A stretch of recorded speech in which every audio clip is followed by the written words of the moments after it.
So today I'm here with Peter, and Peter has electro hypersensitivity, and this has been pretty significantly affecting his life to the point where he's living in Spain, in Zaragoza, in a completely shielded flat. And also, when Peter goes out of the flat, he has to wear a suit, otherwise, essentially, his symptoms start. And so, for a regular person, this sounds absolutely crazy. The first question would be, Peter, why aren't you insane? Okay, so this is happening with my electrosensitivity. They call it that way just because they want to call it something. But I don't see myself as electro hypersensitive. I see myself as a normal person who feels, who has a sixth sense, which everyone should have. And I see everyone else as they are electro hyposensitive, basically. I saw your content on YouTube. You have a YouTube channel where you show off everything what you do and what you have built and all of the things. I saw it first. I think Rosalito shared some stuff of yours on Twitter. And at that point, I was in the beginning of my own journey of figuring this out. And at that point, I only thought I had sleep apnea. I didn't think I had anything even resembling electrohypersensitivity. And so when I first saw your stuff, my initial reaction was also definitely, the guy's nuts. The guy's completely crazy. Thank you. And then I developed my own symptoms. And now I myself can sleep in a room with a Wi-Fi. Like, I reliably have tested this with knowing and not knowing, I don't know, dozens of times now. And it doesn't work. It's full-blown insomnia, and as soon as I turn off the Wi-Fi, I'm sleeping like a baby. Obviously, now it became really real to me. And now I'm looking back at your content, and now I'm like, maybe this guy is not crazy. So then I heard some of your interviews on EMF Remedy and some other places, and heard you just describing the problem, talking about the problem, solving the problem. And then it was like pretty clear, okay, this guy isn't weird at all. He is just like a very specific, very weird, in the sense that almost nobody else has it like that, problem that he's trying to solve. That is quite rare in the severity that you have it, but it's not very rare probably in the population. For example, my symptoms aren't as crazy as yours, but it's definitely on the crazier side. But then so many people have fatigue and like sleep problems and all the many symptoms that EHS is known for. And my question would be, there's probably some guy listening right now who's sitting, I don't know, in his kitchen or whatever, and in his eye of sight, he has the Wi-Fi router. Or the Wi-Fi router is like right next to him. Or the Wi-Fi router is like right next to his head, next to his bed. And he's been sleeping completely fine. He has no idea what we're talking about. How do you even begin to describe to that guy what is going on? Let's not call it a disease. If someone is allergic to peanuts, he's not sick, is he? He's just feels something that we don't. Maybe peanuts are bad. There are people who are allergic to cats.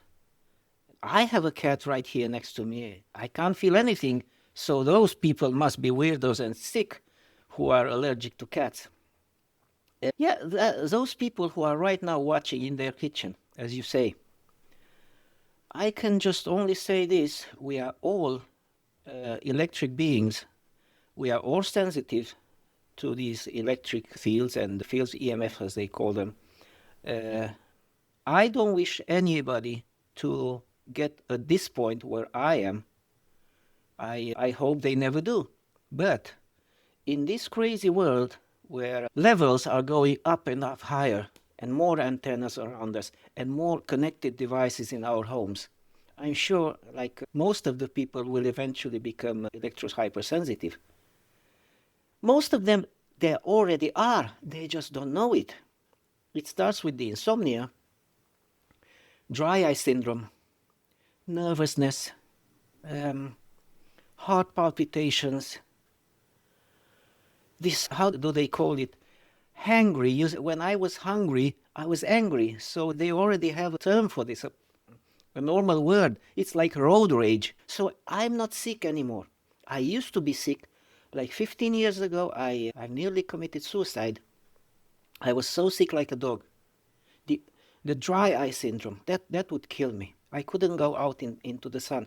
So basically, I'm not sick. So first of all, how long do you know you're electro hypersensitive? Like where you put your finger on it, where you're like, okay, this is actually my issue.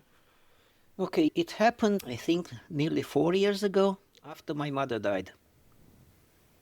So that was 2021. 21, yes. A few months after she died, there was this crazy conspiracy theory that they are trying to kill us with the 5G antennas. And I'm sure it is true. Those people are not so crazy, but that's only the tip of the iceberg. So what I've done, I've fallen into this conspiracy. So I went out and I bought myself this meter. Okay. I used to watch a channel on Telegram where they used to recommend a Chinese meter, a very cheap one, a blue one. It is called BR9A. And yes, it detects something, but not good enough. So before buying that device, I did some research and I come up with this meter, which is much better. So by the way, it's showing the Safe and Sound Pro 2 into the camera. That's considered, at least for the price, it's a very, very good meter. Yes. So basically, this was the beginning because I went straight away as soon as I got it. I went on my mother's terrace, her bedroom, and there was like 400 or 500 microwatts per meter squared outside from the total radiation from all the antennas from my neighborhood. I didn't know if it was too much or not much, but when I came back into the room, I realized in the same room I was like at the level of 30,000 microwatts per square meter compared to 500 which was outside. And later I understood it was from the wireless phone, the decked phone of my neighbor next door. These phones which are like a landline, but you can carry them all around. Yeah, wireless phones, yeah. But yeah, totally. It is called a decked phone. So that puzzled me. So I came into my living room and I passed near my Wi-Fi router, which is right there. I saw 2 million microwatts per square meter. Wow. So I switched the Wi-Fi off because my PCs were always cabled. I play with my son like games online, and we need a good Ethernet connection. Which is very funny that you already had it Ethernet cabled. That's like the solution, but the Wi-Fi modem was still on, yeah. But it was so fancy, so fashionable here with my cell phone and play whatever Candy Crush during the lockdown. Yeah. So that's how I realized, because as soon as I switched these things off, that night I slept like a baby. After 12 years of insomnia. I mean, and that was 4 years ago. So 4 years ago, you were 55, 56? Yeah, I was 54. 54, yeah. And now you're 60? And so I'm not 60, I'm 50. I'm 58 actually, but... Oh, 58, my bad. And so for 12 years before that, you had the insomnia, you had the dry eyes, you had the heart palpitations, and you just couldn't figure out why and how. I just couldn't. Yeah. I used to go to seminars in France. I used to live in France at that point. And I used to go to seminars. They used to teach me how to sleep. How long before going to bed I needed to switch off my TV or my PC or whatever. They said 4 hours, they said 2 hours, this, that. Nothing worked. I tried everything.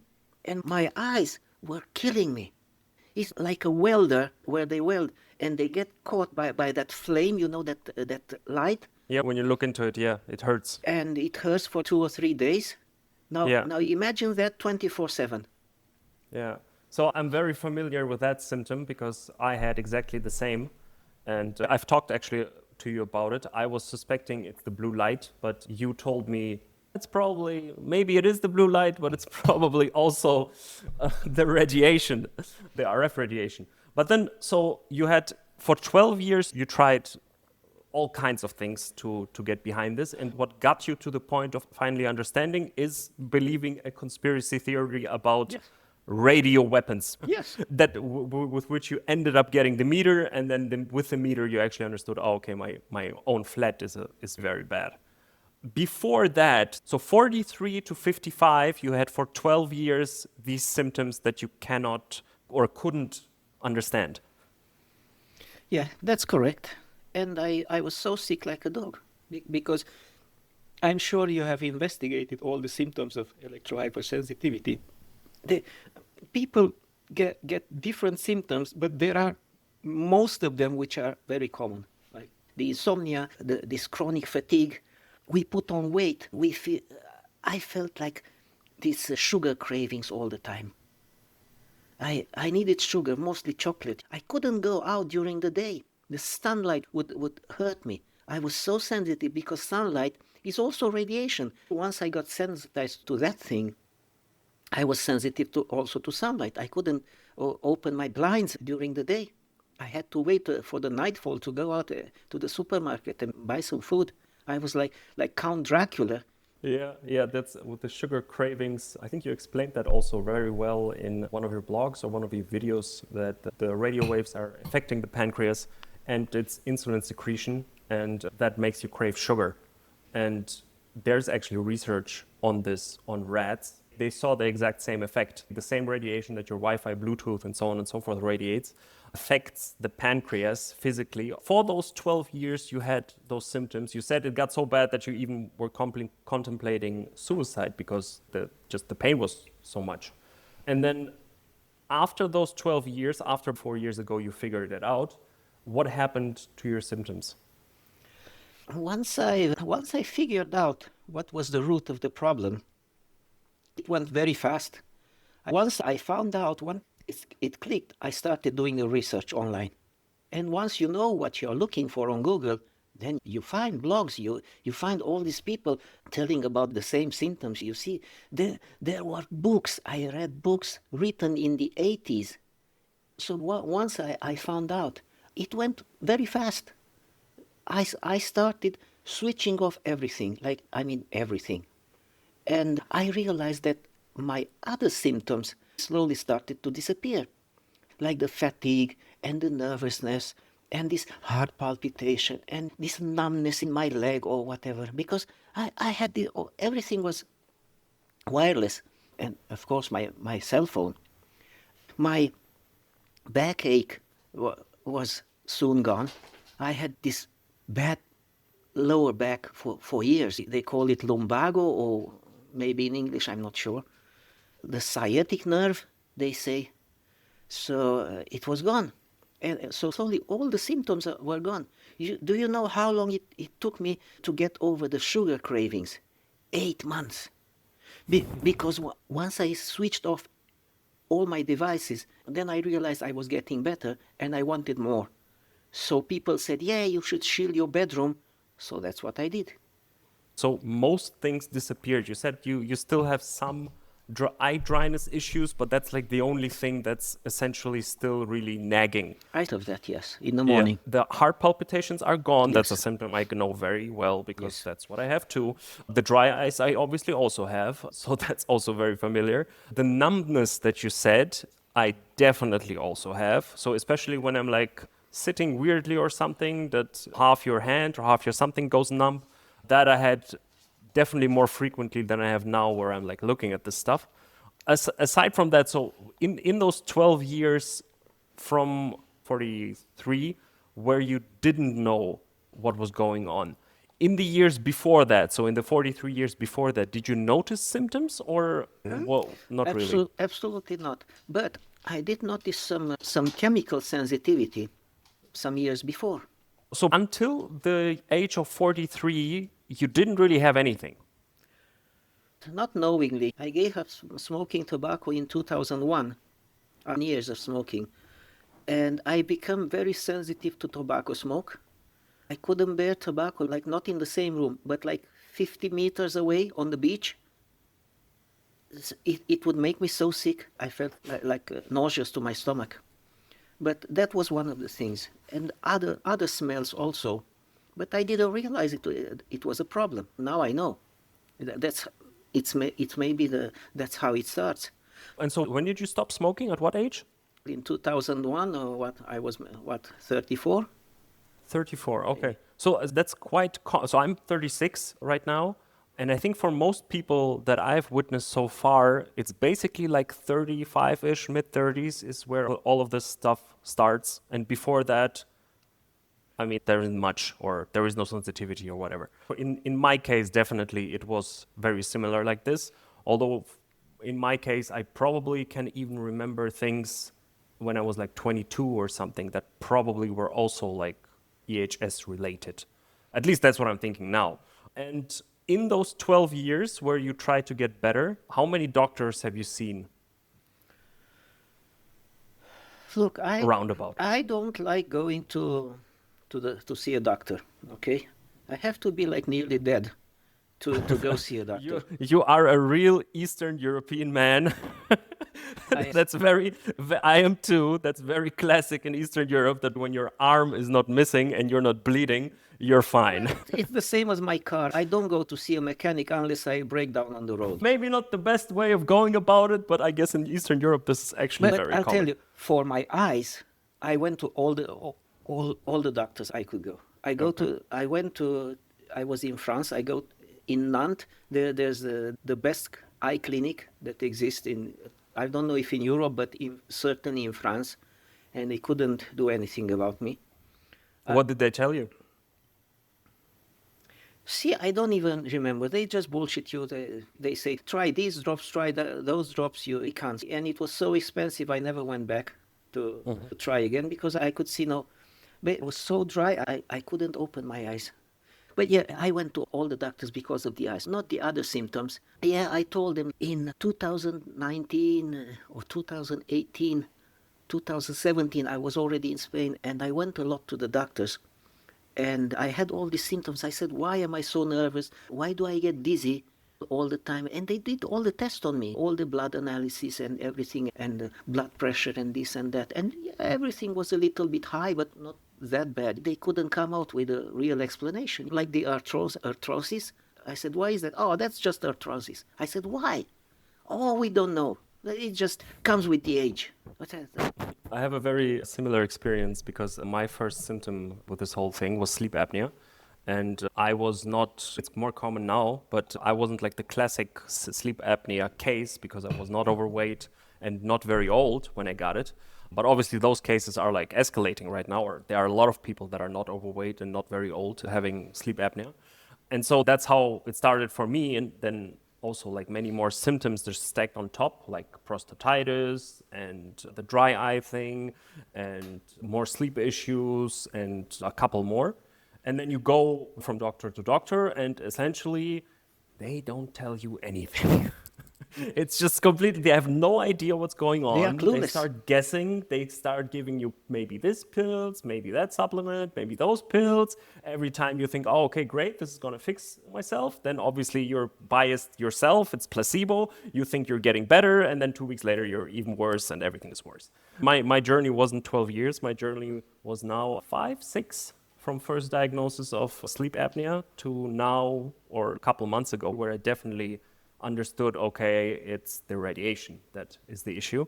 But I think, I think in terms of, it's pretty common that people are quite confused after going to the doctors because they just go down the checklist in the end.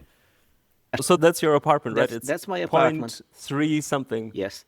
And you're living in the center of Zaragoza or somewhere outside? It doesn't matter as long as you have neighbors. It really doesn't. It doesn't really good. I live in central Zaragoza. Oh, wow. 1 million inhabitants, okay? That's just for everyone to understand. So the meter shows max 0.44. That's the number that's actually relevant.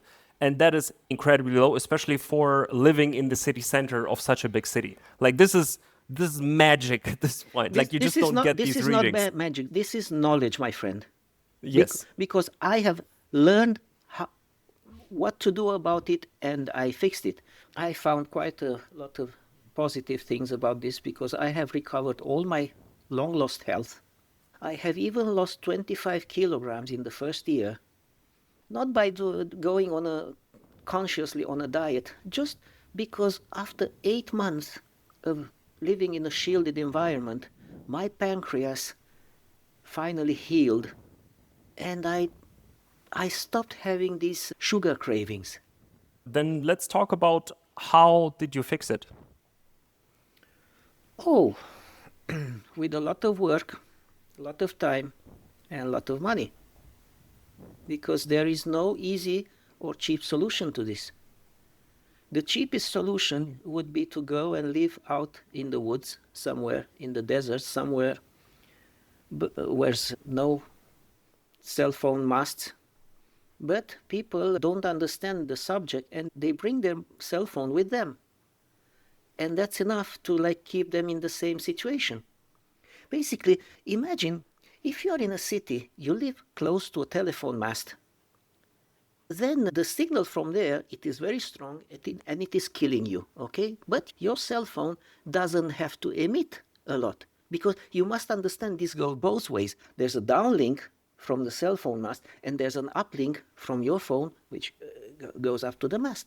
Now, if you go further, you will have less radiation from the phone mast, but the further you go, your cell phone has to shout louder so the antenna on the cell phone mast can hear them. Now, your phone will do exactly the same thing when it goes far from the antenna.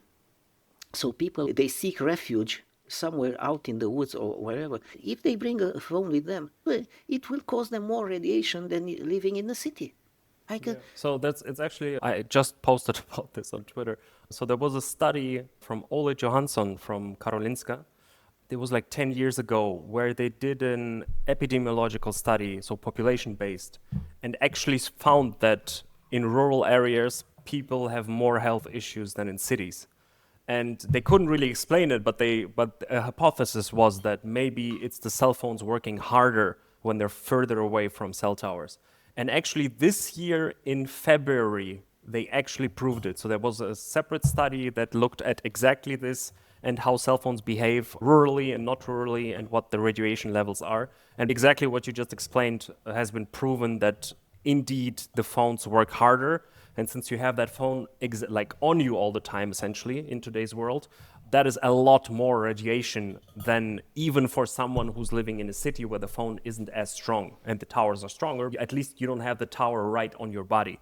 So that's very interesting and makes the whole living in the woods thing complicated because you will have that issue if you live with your phone or around other people. Okay, so let's get back to the question, how did I fix this? Yeah. First step, switch off every wireless crap you have at home. Second step, if you can afford it, shield at least your bedroom.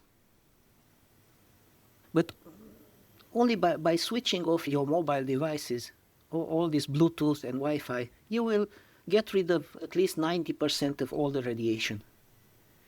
People are obsessed with the 5G antennas.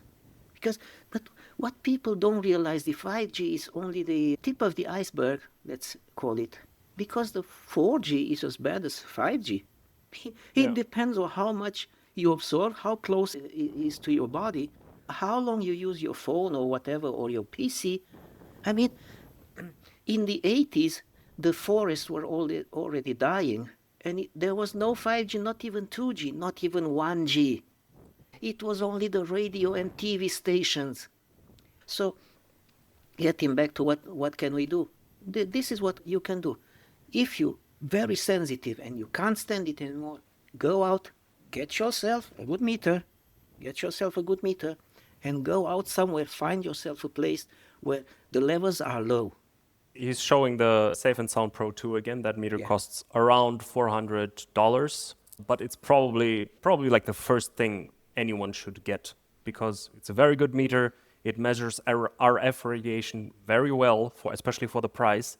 And then the others, you still need meters for the other things, but that one is really good. You can shield your home if you have a little bit of money. And if you are a little bit crafty, you can do the work yourself because you will pay too much for a painter who will do the job for you. Just do it yourself. You yourself used a lot of shielding paint, which, well, first off, is expensive. Second, you have to understand what you're doing, right? There is a technical component. You need a meter, you need to test things, you have to understand how to coat and where to coat your flat with that paint. and you need probably quite a lot of paint. Have you tried like canopies or meshes? I haven't because for the price of a canopy, you can shield a room. Okay. A canopy will go up to $2,000, and for Yeah. that amount of money, I can shield a room with paint or whatever, something else. There are other materials also. But if you, Do you know the difference? For example, in your flat, what the difference would be with paint or with just a canopy? the difference is, let me put it this way: you can sleep in a canopy, and it will shield you. But once you come out from your canopy, then what? If I step outside on the road without my shielding suit, within 5 or 10 minutes I'm KO because Yeah. of the radiation, and it's not very. That suit, by the way, they should just look for your channel on YouTube. It's Torito 5G. You basically will find him that way. And the suit looks, it's like a fireman's suit, just more silver. What happens in 5 minutes when you step out without the suit? I will get so dizzy, I will have to run back home. I could not speak to someone because I couldn't find my words. I would have this brain fog. Look, another new term they've come up with. So Yeah. a canopy is okay for someone who is at the beginning and they just have the insomnia, they want to sleep better. Yes, a canopy, it's okay. But if you have $2,000 to spend on a canopy, or 1,500 or whatever, you can get smaller ones. You can probably, for the same amount, you can shield a whole room, your bedroom, so you are not confined there. You can have a larger space to move around, and of course, if you can afford it, then do your whole house. And when you said know where to shield and how to shield, not where you shield everything, because I've committed some mistakes because no one was telling me this. Say, oh, you shield just this wall where you have the cell phone mast. No, the radiation will go around. Yeah. I had shielded all my four walls and the ceiling, and I only left the floor unshielded. I couldn't get down to these levels I have here. I couldn't get down. I was still at between 50 and 100 microwatts per meter squared. Which, by the way, in a big city, 50 to 100 would be amazing.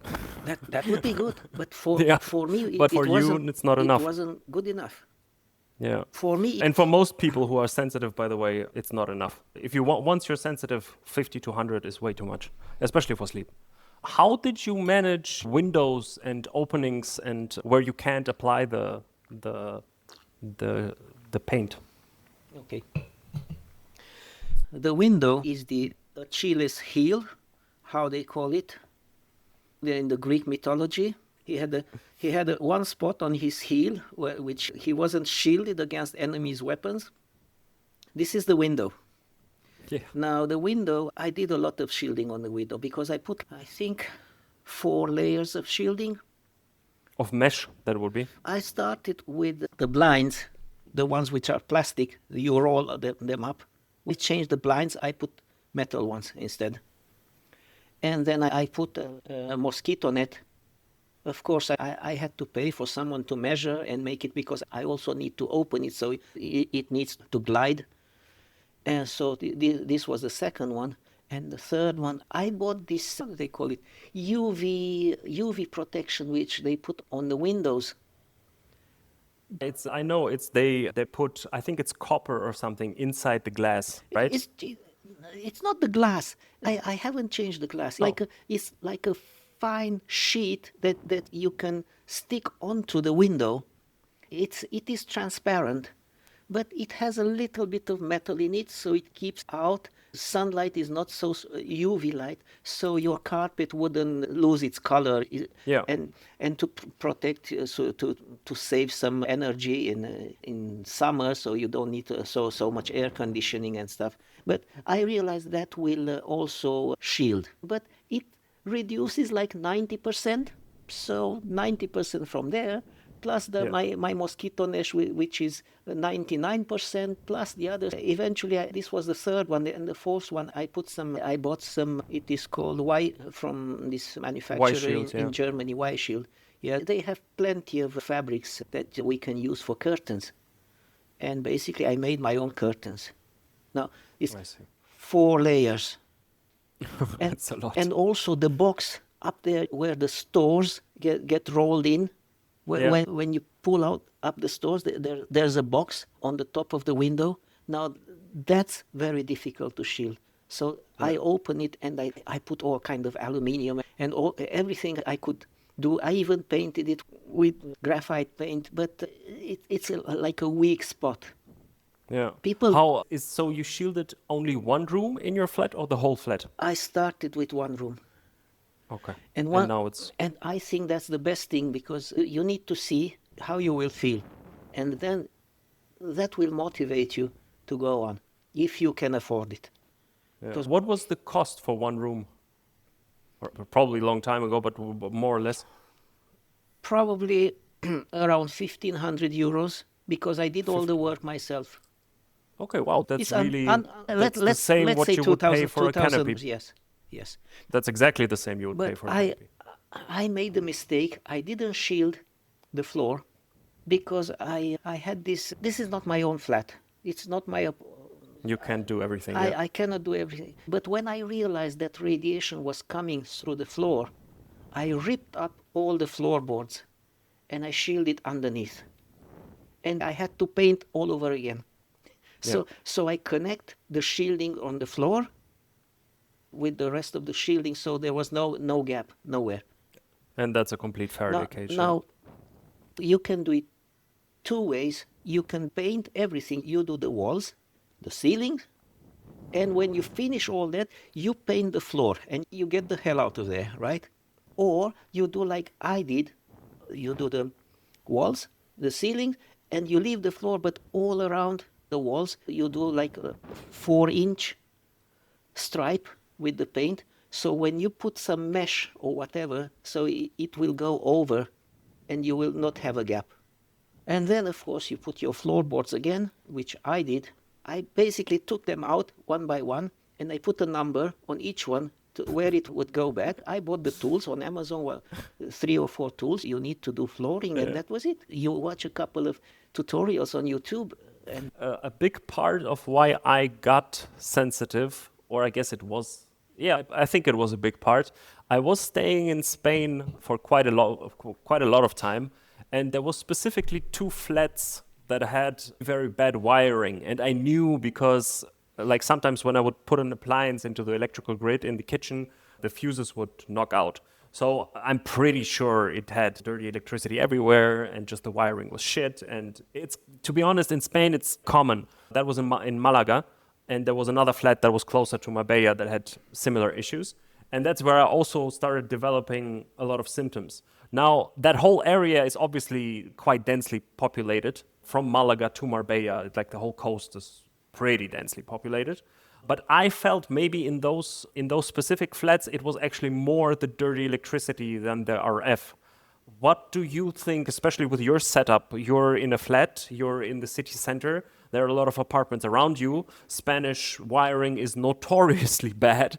Don't you worry that, stray currents, dirty electricity jumps on your essentially Faraday cage and you don't get the full benefit? look, I'll show you my other meter. Yeah. Okay. That's 0.22. And I'm sticking it next to my camera, which is connected to my computer. Yeah. See, 0.16 And right here, even now. I have the light. Look. Yeah. Yeah, and the light is also 0.25. That doesn't mean it doesn't have the electricity. Do you have an oscilloscope? Yes, I have. But let me explain you this one. The dirty electricity, it is just microsurges which travel on the electric field. If you have no electric field, you have no dirty electricity. Because it is the same voltage, the same current. Yeah. Dirty electricity, what is it? It is microsurges. Every time you plug in a PC or a TV or anything which transforms the electricity from 230 or whatever, 120 in the States, and brings it down to 5 volts or 12 volts, whatever. They are called switched, how they are called, my goodness, maybe you will find a word for me later on. If you have a phone charger, it will do that. because it chops the sinusoidal wave and it makes it like it bundles it, and it creates those microsurges. That is the dirty electricity. So that travels on the electric field, but also on the magnetic field. Now, the electric field is very easy to shield. Basically, you take a cable, you will have the electric field as long as it is plugged in to the mains. You will have the electric field. You plug in any cable, even if the light is not switched on, then you will still have this pressure there, which they call tension in electricity. Now, it doesn't matter if it flows or not, you will still have it there. And then what happens if you have these cables in your walls? They will all radiate this dirty electricity that you say, okay, because they act like emitting antennas. But if you shield those cables, they cannot emit. You will still have the magnetic part, which we maybe talk about separately. But the electric field, you just take this cable which you plugged in, you roll, you shield it like you put some metallic tape all around it, and that tape you connect it to the ground connection, like the earth wire, protective ground, whatever they call it in England, protective, neutral, will take all that electric field and it will take it to the earth. So I have made this shielding in my whole flat, my whole apartment is shielded. And not just the walls, which goes like towards antennas. I shielded everything because I don't want anything from my neighbors also. Yeah. But also, I thought while I'm at it, I shielded the interior walls also, every one of them. Because imagine, if you have someone living upstairs and you just shield the ceilings between two rooms, okay? Imagine here there's a wall. You shield these two ceilings. Here you have a gap. It doesn't matter if you have a wall there like this, because there are Wi-Fi things that will come through this wall and it will come around your shielding. So what I did, all my interior walls are also shielded. So no gaps. But what I obtained in return, not only I got rid of the Wi-Fi from the neighbors and the radiation from outside the antennas, I also got rid of the electric field because I shielded all the walls and all my cables, electric cables, are inside the wall. But if I put a shield here, now the cables are behind that shielding. So it cannot come out. And the dirty electricity which rides on that sinusoidal wave, it is always kept in there. Inside the electronic devices, if you open, you will see you have areas that are shielded with a small box, a metallic box. It is exactly the same because those areas, they generate dirty electricity, so they don't want that to come out. Now, if you do this shielding with the paint, you will obtain 3 benefits, not only one. You will get rid of the RF radiation, you will get rid of the electric field, and you will get rid of the dirty electricity. Now, I do have a smart meter and everything, PLC, yes, but I don't care because it will not come out.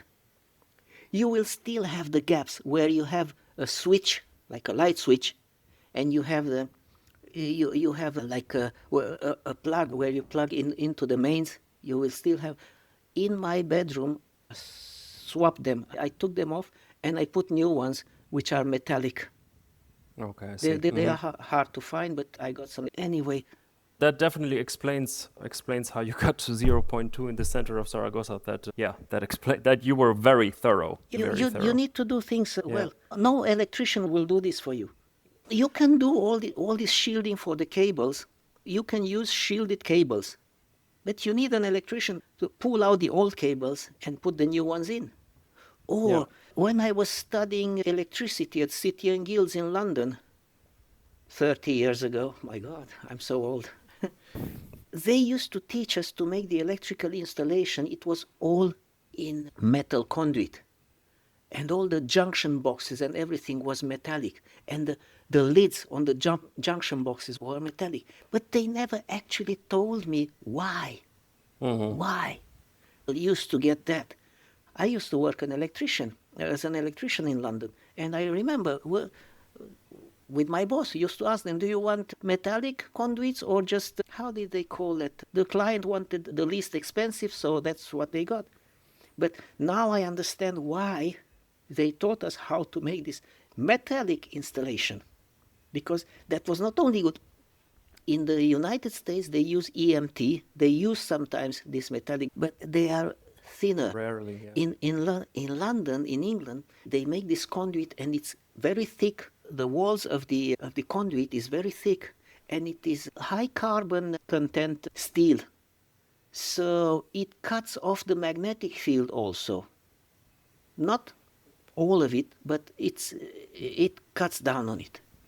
Yeah. So the magnetic field is another issue. I still have it here because you cannot shield the magnetic. How much milligauss do you have in the flat? I have something, and I'll show you, because there is a transformer, a substation down in the Oh, wow. basement. Oh, wow. And I get something. I'll show you how much I get here. Look. 0.6. No, it's not. No, it's 6. Ah, it's 6. Okay. But it's not milligauss, no It's Tesla. nanotesla. That's very small. Yeah, but remember, because nobody's using, now the demand is low. Sometimes in the afternoon it goes up to 45 Ah, okay, I see. because the magnetic field is not like the electric field. It depends on the consumption. So, Yeah. the more the demand, But right now it shows 10. That's Well, what, no, 0.1 milligauss, right? 100 nanotesla are 1 milligauss, I think. yes, you take 2 zeros. So now it's 0.06 milligauss. Yes, that's very low. Yeah, That's very low. But it goes up to 45, you see? Here, Yeah. It shows, oh yeah, that's next to that's the plugs, right? It shows 300, but that's normal that it will be high there. so many cables around me. But that's quite normal that you have the socket box will have magnetic fields. Let's see, the main fuse box is there. Yeah. And there's a lot of magnetic field. But the good thing about the magnetic field is you can avoid it. If you are 1 meter away, there's no field. Goes away very fast. And also, I was telling you about the dirty electricity on the magnetic part of it. You will still have, because you see this magnetic field, the problem is, in nature, we have the positive, which is up in the sky, and we have the negative in the ground, but it is continuous. The problem is this AC electricity, the alternating current, which switches poles times per second in Europe and 60 times in the States and whatever. Yeah. And this is what makes us crazy. If you have a normal magnet, you can put it next to your body, it will not do that much damage. But this switching on and off 50 times per second, and also you have the dirty electricity, which does these microsurges on the magnetic field also. But if you are far enough from it, it's okay.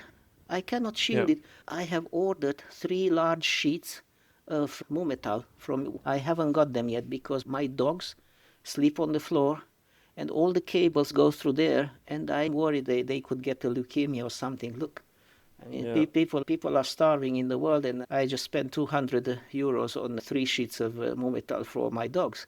You love your dogs? I think that's my a good dogs, idea. Yes. Yes. I would do for my dogs the same, definitely. Since you live a mostly shielded life, you do shield yourself off almost completely from the Schumann resonance. And there are studies done by a German team of researchers, also several years ago, that actually tested what happens to people if they were completely shielded off by the Schumann. And yeah, after 7-8 days, they measured that people went a little bit crazy. Have you incorporated this somehow into your design or your lifestyle, or do you say, okay, I got rid of all of these symptoms, this is super worth it? Okay. When I did this shielding, I had no idea. I never heard about the Schumann resonance, okay? And now I hear about it. But listen, I've been living here for 3 years, and I'm still alive and kicking. Tell you what,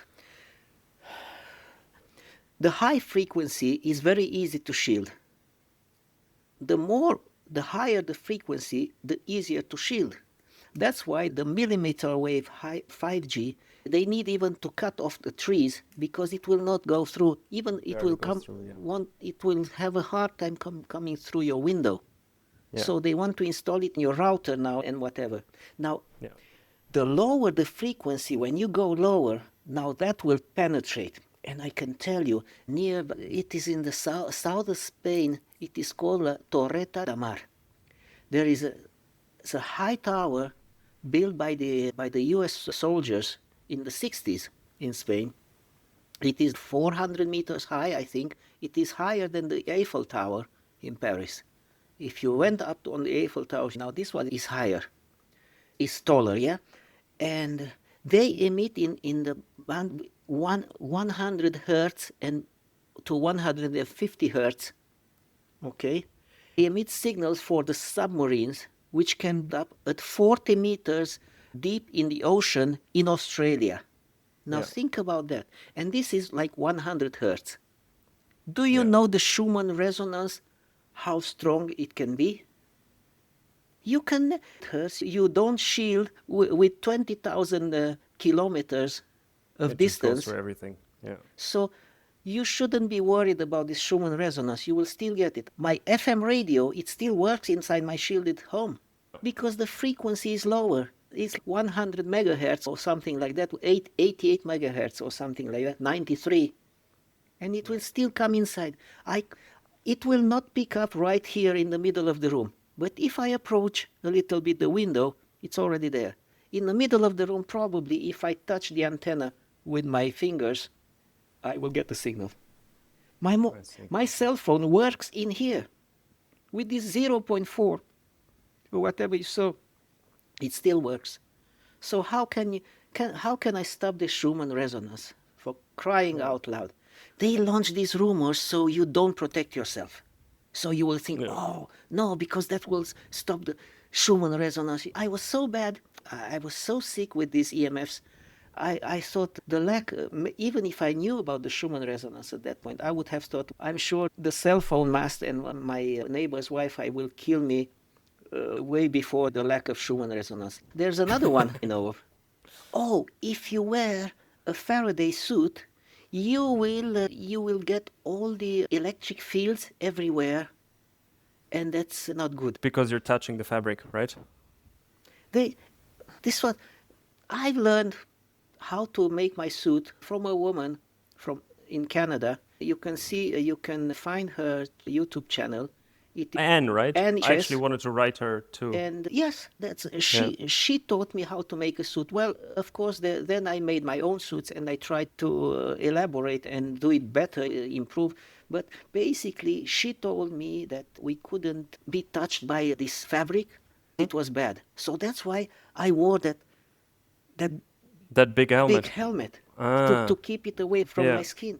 But then I thought, let me try, because once I started wearing that thing for Halloween. That was my first day when I went out dressed like that. Very strategically, Peter. Just get the feel of it. Yes.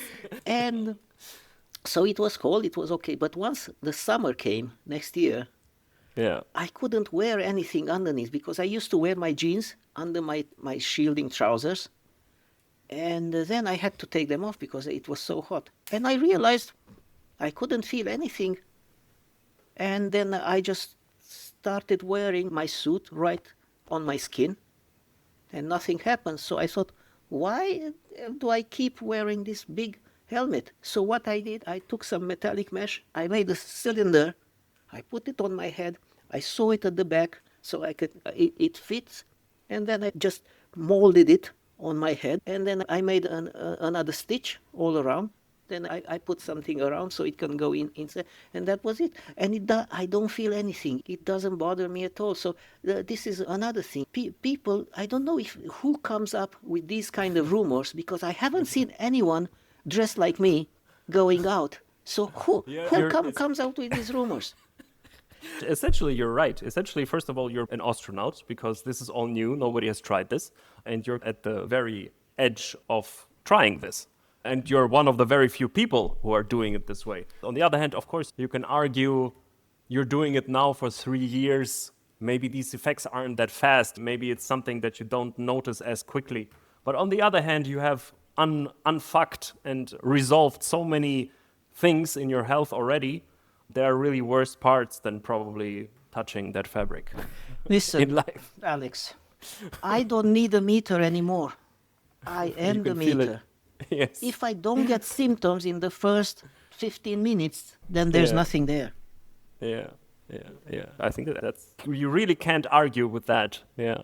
The EMF will give you dry skin, and the Yeah, dry skin will get wrinkled. That's why I had exactly this, by the way, very bad. So my parents' home, there's a cell tower 100 meters away, like really close. And there's a huge international airport like 5 kilometers away. So that place is horrible. Oh, yeah. And I had the weirdest things happening there. And the biggest ones were definitely dry skin, like really dry skin. And I always had like eye infections on my lids, like constantly. And I couldn't figure it out because this was in Germany, and then I studied in Vienna. And every time I was in Vienna, everything was completely fine. And every time I came home, this weird stuff started happening. Not only with me, with my sisters too. And we thought it was like the water, it was like old pipes, like whatever. But now it obviously all makes sense, yeah. let me elaborate on this microwave thing and the dryness of skin and everything. We all know, we all have, I don't have anymore, the microwave oven in the kitchen. When you put something to heat in there, you put the chicken to defrost, you will find that the parts which are fatty, they're already burning, while the lean meat is still cold and frozen. Because microwaves are first attracted by the fatty tissue. Now, the same thing happens to the fat under your skin. It attracts the microwaves and it gets destroyed. The same thing, this is the dry eye syndrome also, because there are people like my mother had always the eye who were tearing, but she would still feel like dry eye because that little bit of oil which you have at the base of the eyelashes, they have some glands at the base, and that it makes some kind of oil which gets mixed with the tears and it lubricates the cornea. So that oily thing gets destroyed by the microwaves. I lost my hair. The same thing, because no lubrication. The hair needs that fatty thing. Now, so some people get this hip replacement because they keep their cell phone in their front pocket and their hip articulation gets damaged. How does it get damaged? Because the microwaves attack that gelatin which lubricates the interior of the articulation.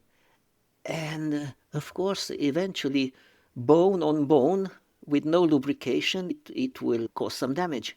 And then they get a hip replacement or a shoulder replacement, or who knows. The really fun part of what you're talking about with the fat tissue is also for a lot of women.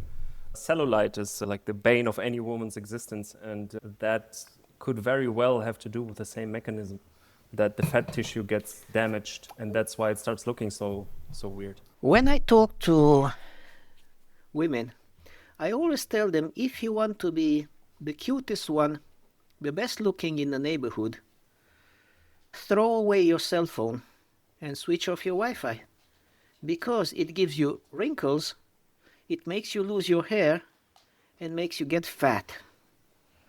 And they don't like that. They keep scrolling. But who am I to tell people what to do? I give you the information, and then you do whatever you feel. I'm not trying to convince anybody of the dangers of the EMF. I started my YouTube and all this information because I don't want people to commit suicide. I wish 15 years ago someone like me would tell me what was going on. And I'm not sure if I would have listened, but at least someone could give me the information which made me click. So going back to the guy who, in the beginning, who is listening to this and sleeps with the Wi-Fi router next to his head. So I think the guy definitely isn't sure about if we're crazy or not. But maybe he's, okay, maybe those guys have a point. Maybe there is something. So the first things to do would be to just turn things off. The second thing would be to get a meter, right? To even know what's going on. And then the third thing would be to go the shielding route, which kind of gets complicated and maybe costs a little bit. But that would be number 3. Anything else, Peter? Get informed. Get informed. Start researching this subject. If you don't care about yourself, maybe you care about your children. Maybe you care about your pets. My pets were sick. They had conjunctivitis. They have swollen eyes. The one who used to sleep next to my Wi-Fi router, he used to scratch itself to the blood, and the vet didn't know what was going on. Once I switched off the Wi-Fi, the scratching was gone also, and the eye problems. If you don't care about yourself, maybe if you are old enough to have seen bees and butterflies, see how it's nowadays. When I go to this park, there is an area where I see 1 million microwatts per meter squared. 1 million. So maybe you will care more for something else if you don't care about yourself. Man, thanks a lot for doing this. Peter, when people want to learn more and want to, first of all, learn about EHS, learn about the shielding, learn about the things, maybe they have some symptoms, maybe they just want more information, how can they find you and what channels do you use? My main channel is on YouTube. It is called 5G Solutions. And in Spanish, Soluciones 5G de Torito. I'm trying to translate my videos, and hopefully I will get to it, to translate them all. And I'm trying to make new videos. You can find me on Telegram. It is the same name, Soluciones 5G Torito.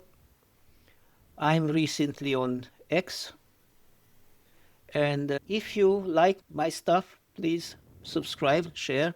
I need 500 more people to subscribe, not to make money, not to monetize my channel, but because I want to get rid of the ads on YouTube. I need to get into this YouTube partnership program, how they call it. And in order to do that, I need 1,000 subscribers. So I'm halfway there. And once I get there, I will switch off the ads on my videos. Think of how cool will that be. I watched several of your videos, and they're legit very good, especially the last one that you did about your story and everything. That was really cool. And you also include a lot of research, a lot of links to other places. So that's Torito's 5G Solutions on YouTube and Torito1774 on X. So that was really cool, man. Thanks a lot.